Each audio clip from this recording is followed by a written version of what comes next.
Here, we'll try to start on time and not wind up too late. I'm Ron Newman. If you have programs, you have the bios of all of us, so I won't go over that. We are very happy to be with you to talk about an important subject, that one which all of us have lived. I'd first like to pay some thanks to my staff, to Maria, wherever Maria is back here, they're all in the back, and Destiny, Skylar, and Eliora, our interns. Then also to Cassandra Varnicki from the Americans for Foreign Policy, without which we wouldn't have been organized. So let me first, in reference to that, ask Andrew Albertson, who's the executive director, just to give you a minute and a half on the organization that he represents and which has been our partner in setting this up. Thanks. Is that mic live? Otherwise, Does this work? Great. Yep. Well, thanks everybody for coming out. My name is Andrew Albertson. I'm the Executive Director of Foreign Policy for America. For those of you who are not familiar with our work, Foreign Policy for America is a relatively new advocacy organization. We are a 501c4. We also have a political arm. And so we advocate for principled American engagement in the world.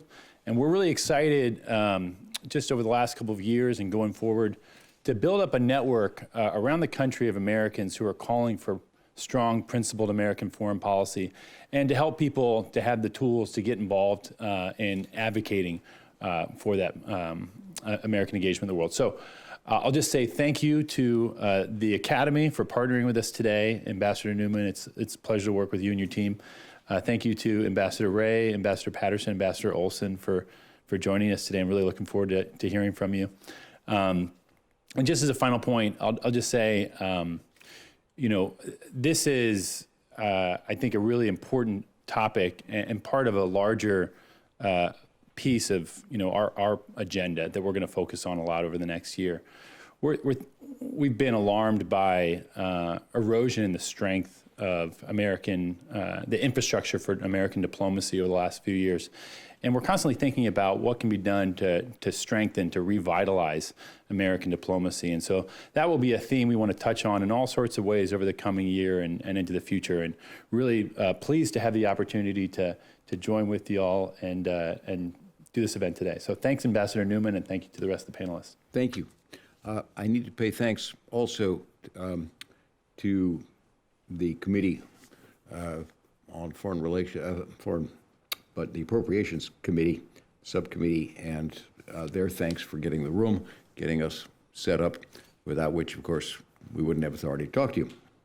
Let me explain a little bit why we're here. U.S. is paying a heavy price for increasing ignorance about areas we have to work in, because we've become too locked up, we believe, in our fortress embassies. There are a lot of reasons for that. It has something which has been going on for quite a while, but it got much worse after Benghazi, which is now scared the bejesus out of the political level of Washington, a fear which has gone from one party in an administration straight into the next party in the next administration with no loss of force whatsoever, and which radiates down to our missions. So what we want to talk to you about today a little bit is why getting out and taking risk and accepting risk within reason is important. Talk to you a little bit about why some of these things used to be a norm for how we operated, that people are rapidly forgetting. Why does this benefit the U.S.? Why is it important, other than for the bravado of diplomats, to accept a certain amount of risk in order to do their job? And then I just want to note, this is a congressional issue as well as an executive branch issue. It is so for two reasons. One is that when someday a Secretary of State and an administration is prepared to lead in this, they're going to have support in Congress. And the last thing everybody will now have in their mind is the feeding frenzy of Benghazi, which had a lot of reasons. But the fact is that Congress has helped bring on the fear that is immobilizing us. And Congress will therefore have to be part of helping us get out of it. I don't expect that it's too difficult, too delicate an issue, too complex an issue perhaps for congressional leadership, but Congress is going to have to be part of the solution. Secondly, part of the problem in a way is the structure of the Accountability Review Board, which is in law and probably inclines us too much to sort of go find somebody did something wrong, who was it, rather than look at, is there an issue? That's a very complex subject, which we're not really going to get into today, but it's one that I think we're going to have to try to figure out, because we can't get away from accountability, but we, I think, have overdone it. And that is an issue that's in law, and therefore, if we're going to work on it, we're going to have to work on it with Congress, which in the end is going to have the lead. Let me start by talking a little bit about why some of the things we're talking about, risk, used to be the way we did business. For instance, I stayed in Algeria as ambassador, 94 to 97, very bloody rebellion going on, blanket death threat to all foreigners. But it was essential because we had the French wanting us to side with a very brutal government. Their view was brutal government or Islamist radicals, those are your only choices. They weren't the only choices. It was critical to have people on the ground and a small reporting staff in order to be able to say, when President Clinton was being directly pushed by President Mitterrand, that those aren't the only choices, and that's not the best choice. And we need to work for a political solution. Without people on the ground, we would not have been able to make that case. So we got out. We saw people of every political party and persuasion. But this was a norm. It wasn't something so exceptional. Let me ask, by the way, you have the bios in your programs. You have, I think collectively we've run something like 10 or 12 embassies, had a couple of assistants. Anne's been assistant secretary a couple of times, Rick's been a special envoy. Charlie and I even did Vietnam as infantry officers. So, you know, I would say this panel probably collectively has been shot at relatively more than the average in the Foreign Service. But it does, I think, give us the right to speak to these issues. So I'm going to turn to Ambassador Ray to talk a little bit about how we used to do business. Thank you. You know, I arrived in Cambodia as ambassador the day after Christmas 2002, just a little over a year after 9/11, and slightly 18 months to 2 years after someone had officially declared that the violence in Cambodia had come to an end. And so you might think, you know, what does that have to do with taking risks? Well, I'll tell you. First of all, whoever declared that the violence in the countryside had come to an end hadn't been in the countryside. And two, as you are well aware, in the wake of 9/11, we were concerned worldwide with the attitude toward the U.S. of Muslim populations. Problem was that nobody in Washington seemed to know that a good 8 to 10% of Cambodia's population is in fact Muslim. The Cham who live in isolated villages in the countryside and who basically for many decades have been ignored not just by the international community but by the Cambodian government, constitute a significant percentage of some 12 million people.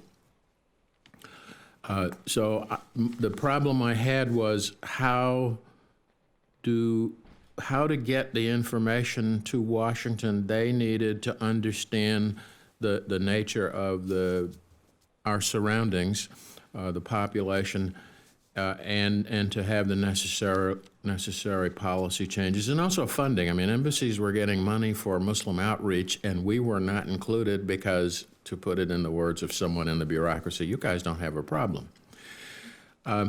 What it required was sending people out to the countryside, into areas that had been controlled by bandits and former Khmer Rouge, where people were routinely being kidnapped and robbed just a few years earlier.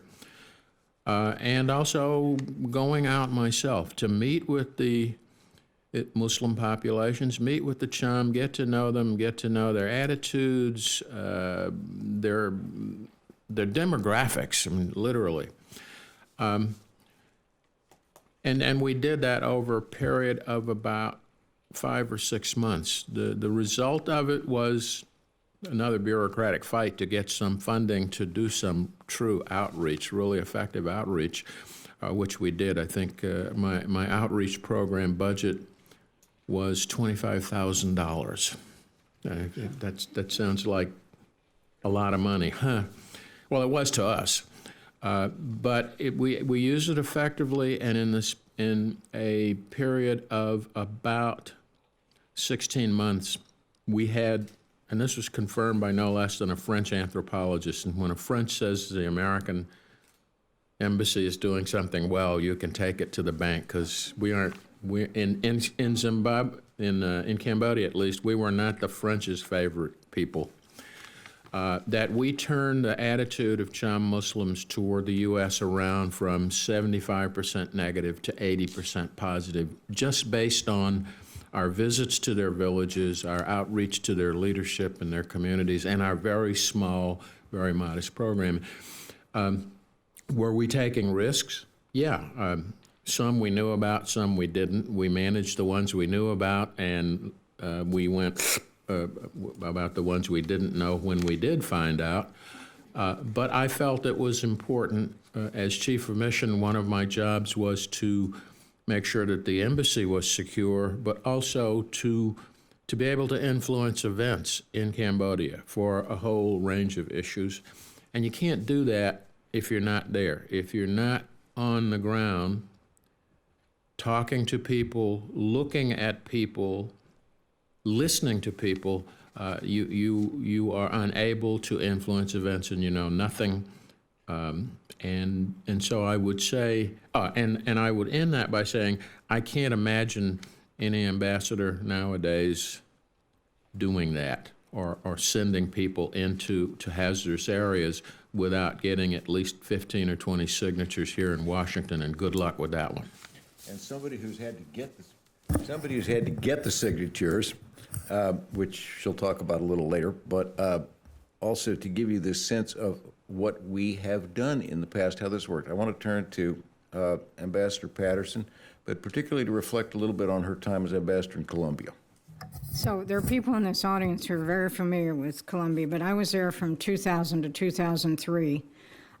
We had 1,000 people the entire time I was there, and we always had dependents. But I wanted to start with some of the terrorist events that happened while I was there. One was the bombing of the Nogal Social Club in 2003. It was frequented by Americans. There were 36 deaths. There was a fortunately unexploded huge car bomb in front of the commercial office building that housed AID. We didn't pull out AID. There was a small bomb in DEA headquarters in Cartagena. Rockets were periodically lobbed at the embassy, although sometimes they were probably aiming for the Colombian prosecutor's office next door. And then probably the most famous case, which many of you are familiar with, was the kidnapping of 3 surveillance pilots by the FARC. And they were in FARC custody for over 5 years. And these are just the incidents I came up in a few minutes. Throughout this, we were on the ground everywhere. We helped train the Colombian bomb technicians. We trained the prosecutor to actually prosecute terrorist attacks. We uncovered through our intelligence apparatus many failed terrorist attacks and bombings. We set up a surveillance effort around the presidential palace. It took us 24 hours to discover that people were trying to penetrate the president's security. But the point I really want to make on this is why Plan Colombia was successful, because we were there on the ground the entire time, and we gave the Colombians confidence. When the gringos are with you and you know they're there for the long time and they're going to stick it out, they found it much easier to take risks themselves. And I have some heartbreaking stories of Colombian bravery and some of the people we trained. There were 3,200 kidnappings the year I arrived in 2000. In 2005, I went back after my tour, and I went to see President Uribe, and there had been, this was like March, and there had been 3 kidnappings all year. So the drop in violence was truly dramatic. And if we hadn't been there and we hadn't been everywhere, it simply wouldn't have happened. And thank you. We had, that was sort of a normal war. The abnormal war, more recently Iraq, and Ambassador Olson, who was there as well, is going to talk a little bit about some of what we did in the Coalition Provisional Authority. And go ahead, Rick. Thank you, Ron. So as Ron mentioned, I was with CPA, the Coalition Provisional Authority, in Iraq from the end of 2003 to March 2004. And I was in Najaf, the holiest city of Islam, of Shia Islam, as a governorate coordinator, which would be like the head of what we later called PSTs. And there were many strange things about the Coalition Provisional Authority, and it's not necessarily a model I'd want to replicate, but one of the things that was kind of interesting was that although we were in a period in general where the U.S. government and embassies were under pressure on security issues, those of us as Foreign Service officers who were stationed in Iraq were not under Chief of Mission Authority, and that frankly created a lot of opportunities for doing things the way we used to do things in the old days in the Foreign Service. In Najaf, I headed a small team, about 8 people from all parts of the U.S. government, some contractors. And despite this dodgy security situation overall, we were able to get out and talk to people and spend a lot of time on the ground. Just as an example, in those days, we were still relatively popular amongst most of the population for having removed Saddam. We had the ability to go out and talk to ayatollahs and go to Islamic seminaries. I actually audited a class in an Islamic seminary, which is almost impossible to imagine happening now. This was with a friendly Ayatollah. And I think those kinds of insights that came from that experience are things that are very hard to replicate now. We actually bought an old Iraqi taxi and drove around Najaf sort of incognito, or at least in a low-profile way, and had terrific access. Perhaps more important than those sort of anecdotal stories is the fact that we had one of the officers in Najaf was a native speaker of Arabic, an Arab American. He would go out and develop contacts with all sorts of people. He was, in effect, our political officer, not with that title. And he would chase around and meet with people. With my approval, he would go out in the middle of the night, if it was necessary, and meet with members of the militias. The operational point of this was our reporting very clearly indicated that a Sadrist uprising was coming. And when it came in March in 2004, if anyone had been paying attention to our reporting, which of course is always a question, but it should not have come as a great surprise. This, of course, was not without risk, and in fact, my team and I were ambushed on the road from Baghdad to Hilla in March of 2004, and I actually had to leave because it was probably somewhat personally directed at me.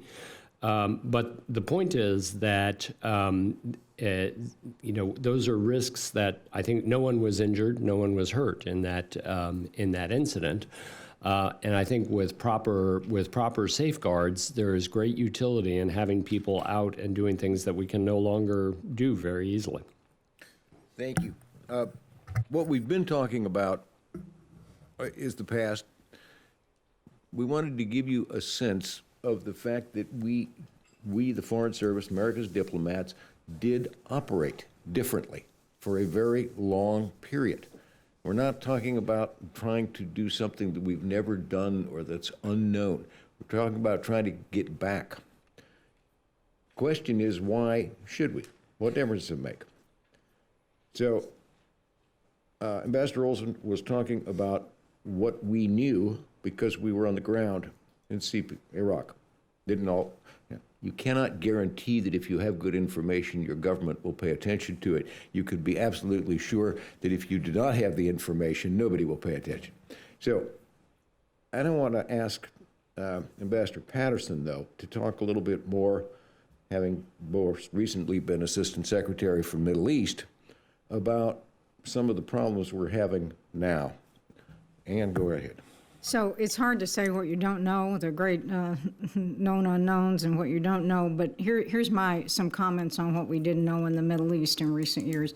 First of all, I was in Egypt. We didn't know this, that the Salafis, which are the most conservative branch of Islam, were going to win 23% of Egypt's first free election. So I decided to open our consulate in Alexandria, expand the consulate in Alexandria, which was a Salafi seat. It's now closed. It was very erratically staffed after Benghazi, but it was closed for security reasons. So that line of communication is now cut off. Generally speaking, in Egypt, we didn't get out. It's one of the most conservative countries in the world. And in the article I passed out, I refer to an article by your former colleague, Eric Traeger, who did get out. So think tank people can get out and talk to people in a way that we simply cannot anymore, and they learn important things that are not accessible to us. I would argue that we didn't understand in Libya that the place was going to collapse into 1,000 quarreling tribes. And again, I don't fault the embassy for this because we had an ambassador who could tweet in Arabic, but they were essentially closed down and staffing was extremely erratic. Short tours, people couldn't get out, they couldn't influence people. But I want to leave you basically with the thought on the two posts in the Middle East Bureau where we aren't and where we've been unable to go back and our staff has been simply unable to travel back, and that's Libya and Yemen. And both those countries have disintegrated into a horrible playground of regional rivalries. If we'd been there, would it have made a difference? Actually, I think so. It's hard to prove. But we're simply not there. All the work is done out of Tunis or Riyadh or offshore through WhatsApp and phone calls, and our people do as best they can, but it's simply not enough. You can't influence the situation without being on the ground and talking to people face to face, and you simply don't know what's going on. I want to give you two other examples, although I think we're running a little behind our time here. But Charlie, you talked about hitting off a crisis in Sierra Leone. This is, again, what it is you get for being out, why it matters. Okay. I was Deputy Chief of Mission at our embassy in Sierra Leone from 1993 to 1996, at a time when the country was embroiled in a vicious civil war with Foday Sanko's Revolutionary United Front. And I arrived a year after a group of young military officers, and I won't say seized power because it was an accidental coup, ascended to power.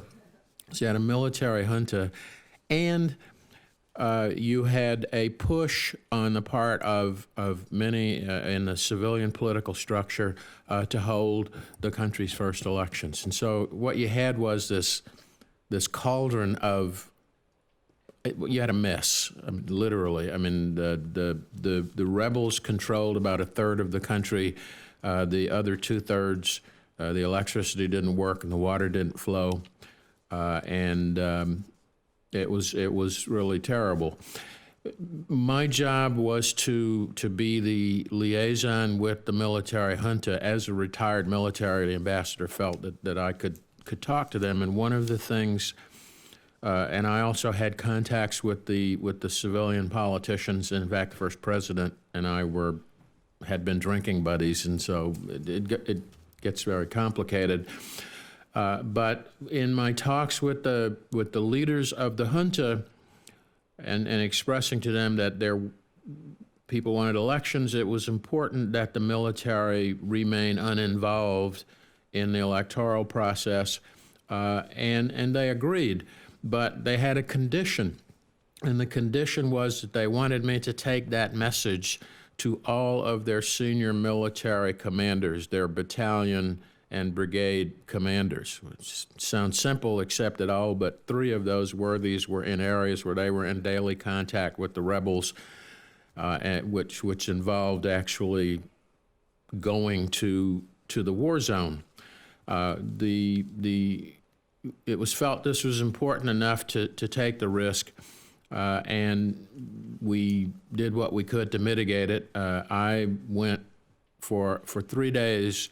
I went to 2 units per day in an old Russian helicopter with a reinforced underside, flown by a South African mercenary pilot, to these units, talked to them, actually, in some cases, in the middle of a meeting with a brigade commander. I could hear small arms and automatic weapons fire in the distance.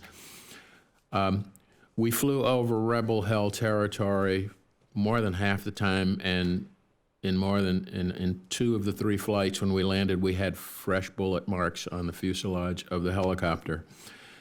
And that's a risk. It was a mitigated risk. I was not flying in an unarmored helicopter. I had enough of that in Vietnam. The outcome of that, though, was that the elections were held in 1996. The Army, there was some minor misbehavior, which the Army itself shut down, because I had gotten a promise from the military senior leadership and the junta that they would not interfere in the elections. And the country had its first democratic elections in 1996, and it was generally acknowledged by even people back here in Washington that had we not done this outreach to the military to let them know that we, the U.S. government, were concerned and were watching, that things might have been different and the election might not have come off as planned. And again, it's going back to what we've been saying. You cannot, this is something you could not have done by, even if we had Skype back in those days. You can't influence a person talking to them on a video chat. You want to influence people, change their ways of thinking, you've got to have eyeball-to-eyeball contact. You've got to shake hands. You've got to feel warm flesh. And this is what true diplomacy is all about, developing people-to-people contacts to influence events. Rick, let me just ask you to take just a minute and talk about what we don't know in Pakistan. We're talking, the focus right now is why it matters. And please. Thanks, Ron. So I was U.S. ambassador to Pakistan from 2012 to 2015, and I felt that during that time we had outstanding understandings of national level politics in Islamabad. But Islamabad is a very artificial capital, and it's very disconnected from the rest of the country. We had consulates in Karachi, Lahore, and Peshawar.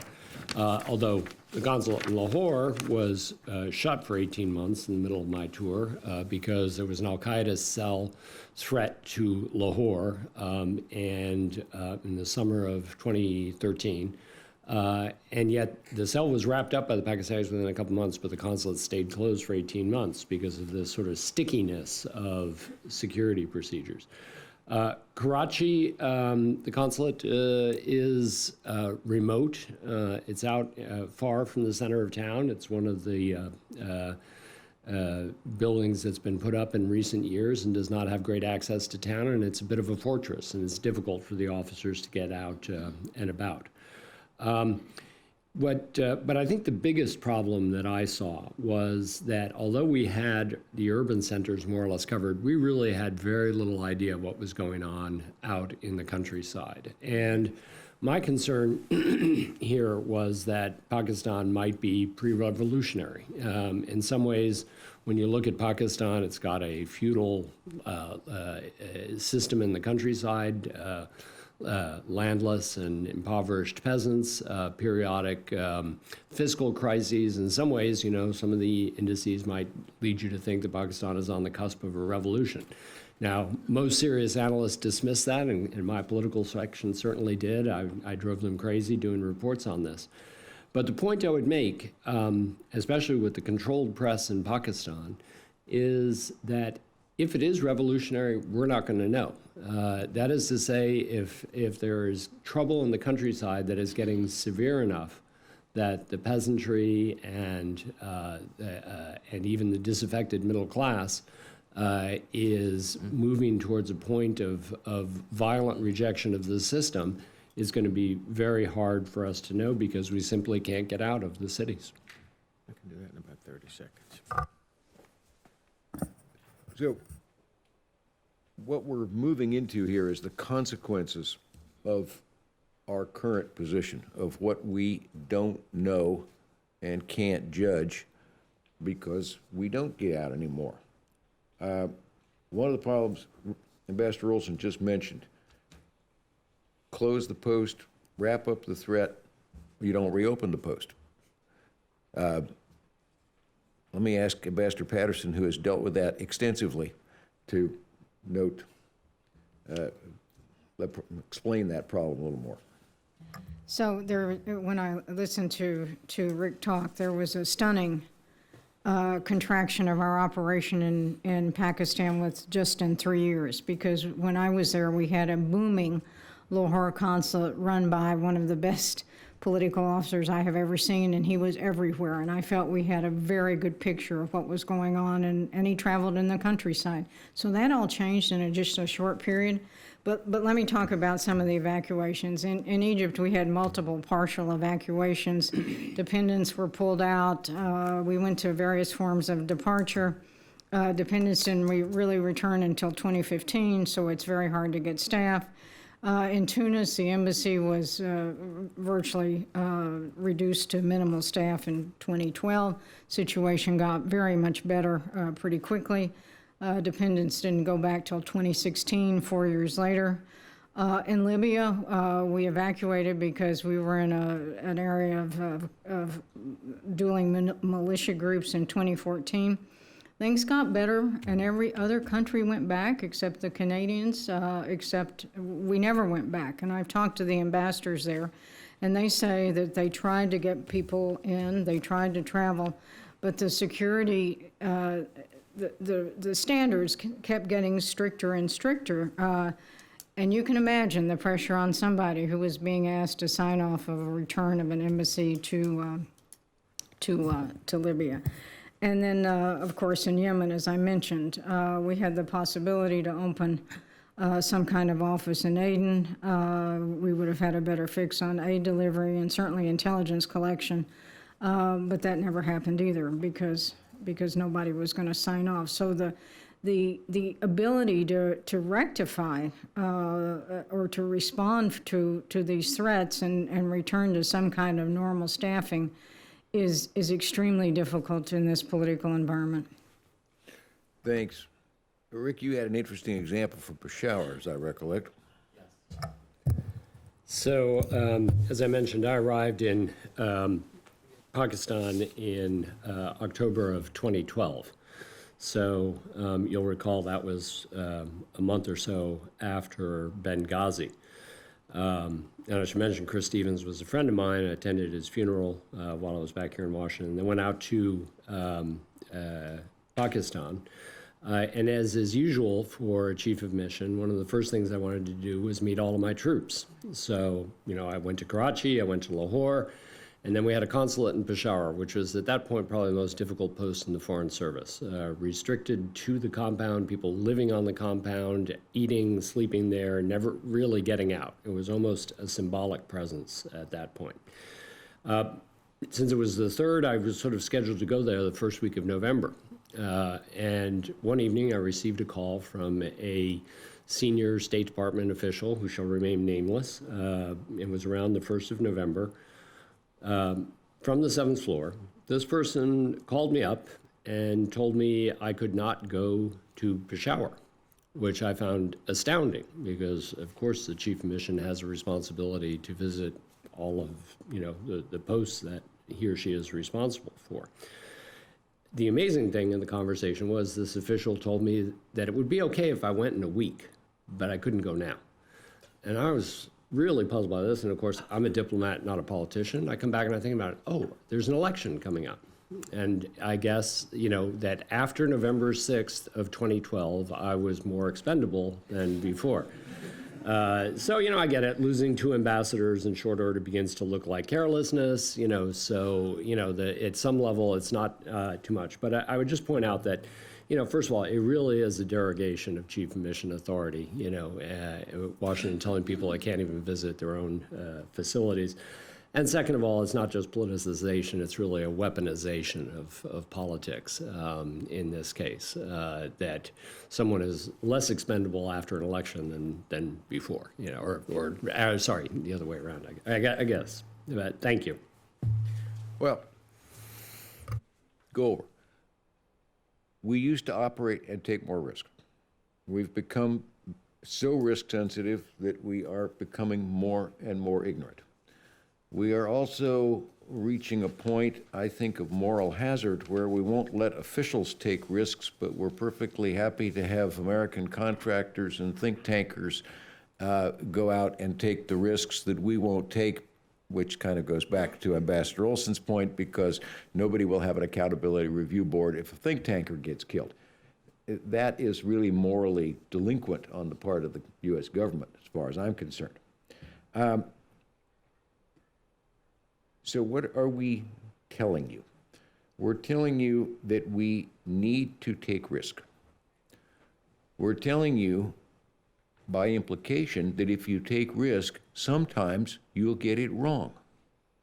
You can do everything you want to mitigate, and we do a lot, and I want to talk about that before I wrap up. But implicit, and now I think it needs to become explicit in what we're talking about, is that if you accept that you have to take risk, you accept with it that sometimes you get it wrong. Sometimes you have bad luck. Sometimes things happen that you cannot foresee. And when that happens, it means that a Secretary of State is going to have to be able to come up to Congress and say, I'm really sorry that Joan or Jack got killed, but they were doing what we needed to do. And it doesn't mean anybody did any, we'll look at it, but it doesn't necessarily mean anybody did anything wrong, and it doesn't mean we need to stop doing something. We need to be careful. We need to mitigate risk. We need to take it. What do we mean by mitigating risk? Charlie, I'll let you lead off. I might say a couple words myself. We could all talk for an hour. Well, I mean, basically, if you want to me, 100% risk avoidance falls into the same category as the Army's old zero defects campaign back in the 50s and 60s. It don't work. The only way to totally avoid risk in a country is to not be in a country. What you need to do is manage the risk, recognize the risks attendant to whatever it is you're wanting to do, and weigh the risk against the benefits of what you're trying to do, a cost-benefit analysis, if you will, and decide, is this important enough, as I did in Sierra Leone, is this important enough to take the risk? And then you take, once you recognize the risk, you take the actions necessary, whether it's taking guards, varying routes, changing schedules, or as I did, flying in an armored helicopter, to mitigate as much of the risk as you can, but accepting, as Ron said, You can make the best plan in the world, and the best laid plan goes out the window when the first bullet flies by. I guess an example would be you commute every day. The most dangerous place that I've ever been on is the Beltway. But we get on it every day. And that's the way I look at diplomacy. Yes, diplomacy, frankly, is an inherently hazardous occupation. Look at the commemorative plaques in the lobby at the State Department. It goes back a couple of hundred years. We've been losing diplomats to hazards. What we need to do is to try to minimize, mitigate, manage those hazards as best we can while we focus on getting our jobs done. If we want to avoid risk, we can't do the job. If you don't want to take some chances, you get nothing done. Rick, you had a point about Foreign Service officers taking chances, the fact that sometimes they could be lost, but we're not victims. Yeah. Well, what I wanted to get at was how we deal with the fact that people are going to be killed in our line of work. Like, as Charlie said, it's a hazardous business. And I'm going to personalize this a little bit, if you'll forgive me, because I served during the course of my career in 4 war zones. I was shot at twice with AK-47s both times. I was at least 6 times in facilities that were under attack. I've had 10 friends and contacts killed, foreign and American. And once I had to talk someone out of shooting me, which I thought was actually a bit of a diplomatic triumph. So, if any of those things had gone wrong and gone another way, I wouldn't be here. I would hope that if I had been perished in the line of duty doing what I loved, I would have been treated as a hero and not as a victim. And I'm afraid that we treat Foreign Service officers and chief of mission personnel who are killed overseas as victims, not as heroes. We accept for our military personnel that even if they died in a sort of a mistaken conflict, they're heroes. And I think that that would be an important shift that we need to recognize for our Foreign Service and other chief of mission personnel as well. So to sum it up, we think that if the United States is deprived of information, it will make poorer policy, it will have less impact on promoting democracy, on human rights, on its ability overall to achieve national security objectives. We think that to have that kind of information, our diplomats, our Foreign Service officers need to be allowed to take measured, mitigated risk, which means at the end of the day that the political authorities of Washington, the Secretary of State, the President, have to be able to accept some danger and occasionally things going wrong, and they have to have the support of Congress to accept that. There is a hole here. You can't break it off in pieces. One of the reasons we're doing this panel is to try to begin getting people to understand that. By the way, for those of you on your seats, you will find an article that Ambassador Patterson wrote that goes into this at some greater detail. It's a fairly short article. I commend it to you. There's some extra copies around if anybody wants to grab one. So, having tried to make all that as clear as we can, let me open the floor for questions. Because we are recording, I would appreciate it if people who have questions come over here. We couldn't get the handheld mics to work, but we've got a mic over here. So if anybody has a question, please, I invite you to come forward. We can always babble on, but please do come and we'll try to respond to your questions. So please just go ahead and, if there are more, go ahead and line up. And I don't think it'll get that long, but. Thank you. I was happy to hear that you mentioned Tunis. I was there in 2013, and it was very clear how lack of presence, what the lack of presence was from the U.S. side, even though everyone else was in the country. And it seems even more important today that considering how many countries were running out of Tunis, that there would be a larger presence. So practically speaking, what would your recommendation be to increase U.S. activities in the region through Tunis and other places?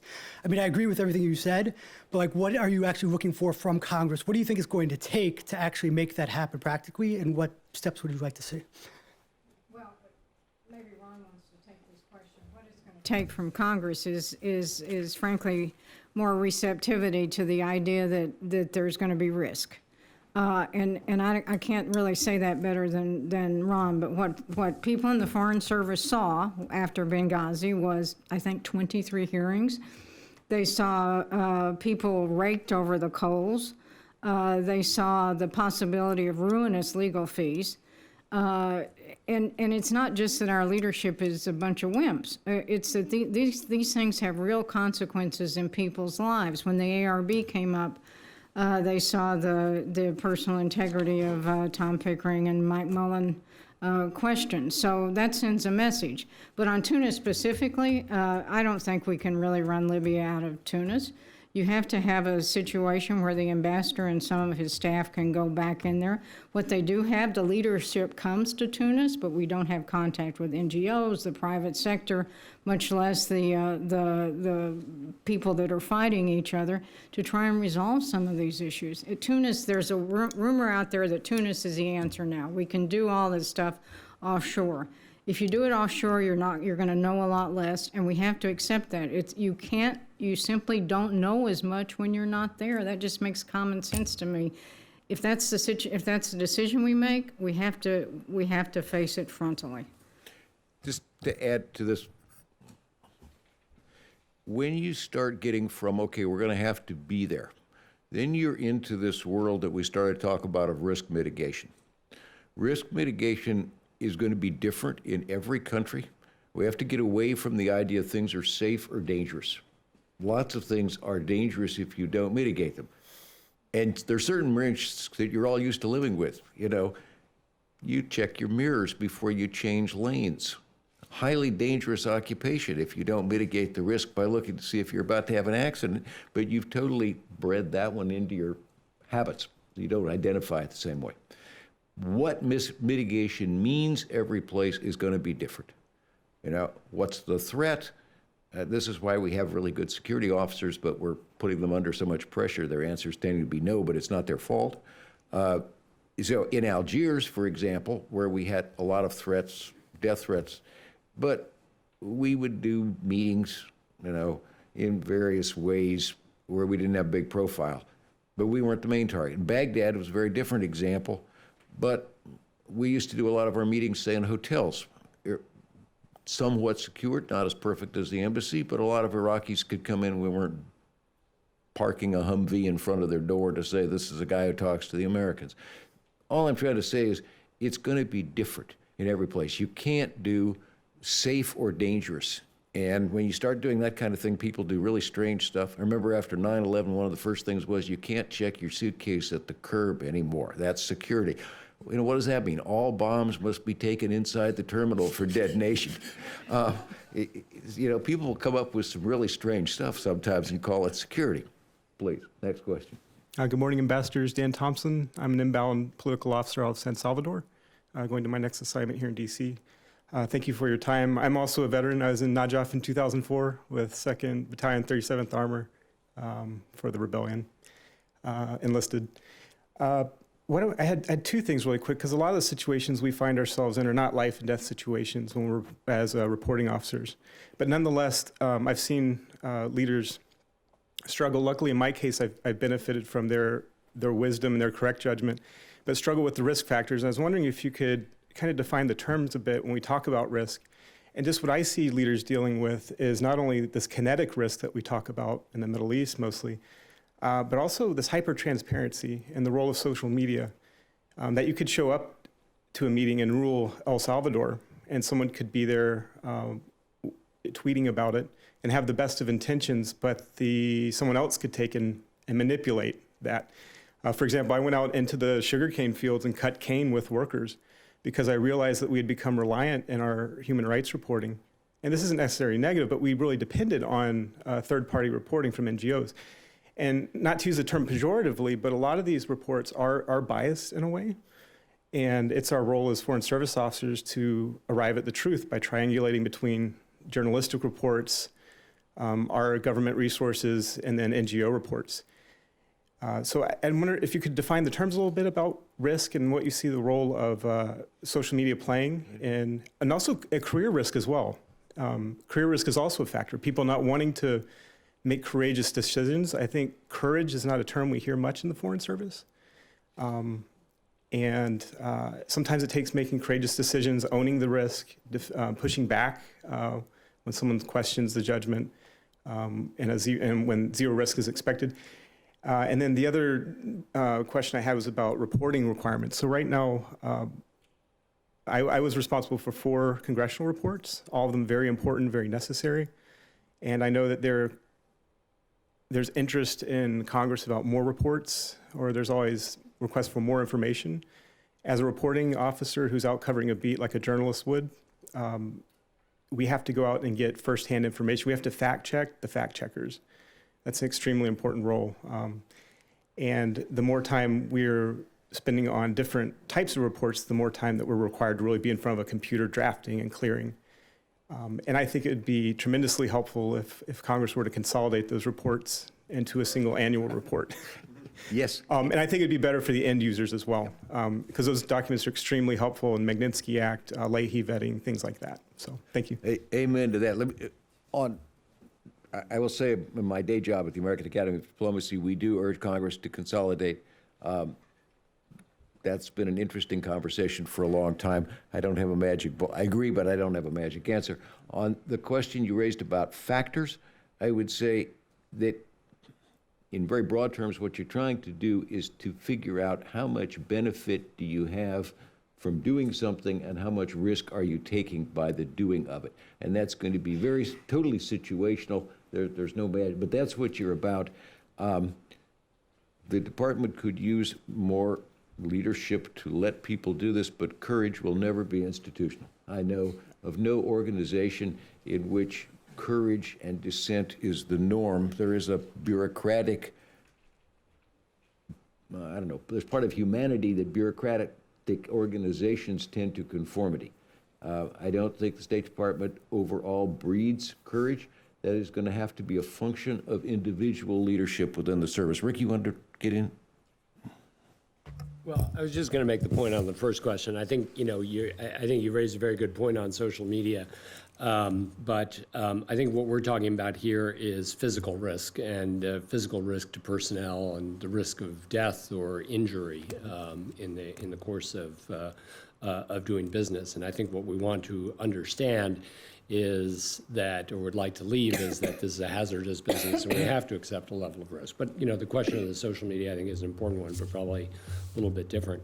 I would say on the question of reports, I think you're right that there are more pressures than just security that are driving people to stay in the embassies these days. I think security is a huge factor. The truth is, in my career, I've seen that the people who are willing to get out and explore and take risks are always sort of a minority, and that you can have a perfectly successful career just sitting in the embassy clipping newspapers and reporting it. So you want to avoid, but I think the point we're trying to make is we want to avoid that, and we want to encourage people getting out and having a different set of experiences.